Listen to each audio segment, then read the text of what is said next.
Hello, Year 5s and 6s. Today we're going to be consolidating some learning and going over some things that we've learned previously in HPE this term. For this week, we are going to look at the Handpass, the AFL Handpass, and how you can practice it at home.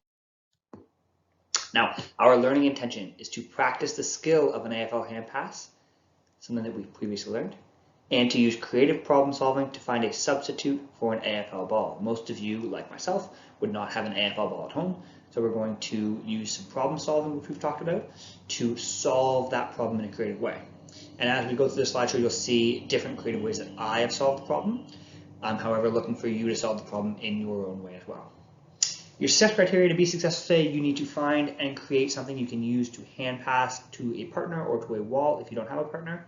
You'll notice in any clips I didn't have a partner today, so I was hand passing against the wall. If you are going to do that, I recommend using an outside wall that is brick or a hard surface, not an inside wall that you could damage. We're also looking to practice proper hand pass form, which we'll talk about how to hold the ball, how to hit the ball, and also the form in our shoulder. Now, when we hold the ball, or whatever we use as a ball, and I'll continue to call it a ball, but obviously we may not be using a ball. You can see here, I'm using toilet paper, and I also tried using a coconut. Now, place the ball in your non-dominant hand. That's your non-writing hand. For me, I'm a right-handed person, so I will place the ball in my left hand. Hold it with a loose grip. Remember, if you flip your hand over, the ball should fall out.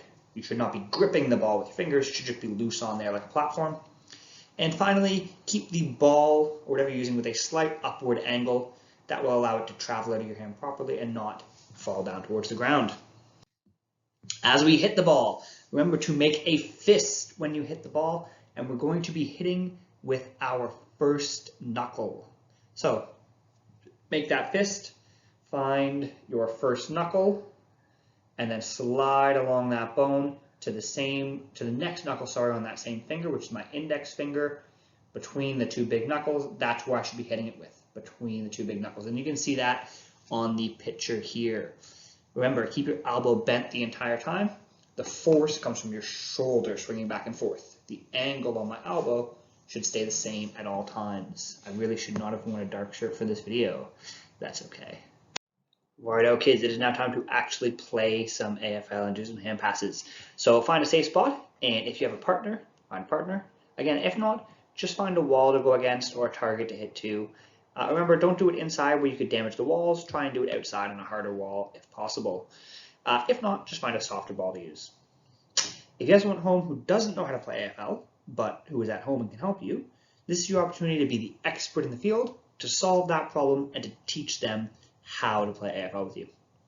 Try and get as many in a row as you can without dropping it. Mrs. Lynch and I had a go just a moment ago, and we were able to get up to 13 before we dropped it, unfortunately. That's okay. We'll probably play again multiple times throughout the week and see if we can beat that score. Now, as you've seen, I've used lots of different things to play with. I've used toilet paper roll, I've used a touch football, I used a pillow. Why don't you have a guess and think about which one worked best and which one I did with Mrs. Lynch? If you guessed the toilet roll, you were absolutely correct. Using the toilet roll was a really good solution because it wasn't so hard that it hurt my hand like a touch football did, but it was also the right size and shape, unlike that cushion that we tied up with a shoestring.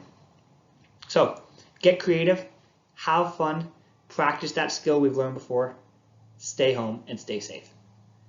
If you have any questions or you need to contact me for any reason, my email is slync73@eq.edu.au. Thanks, kids, and have a great day.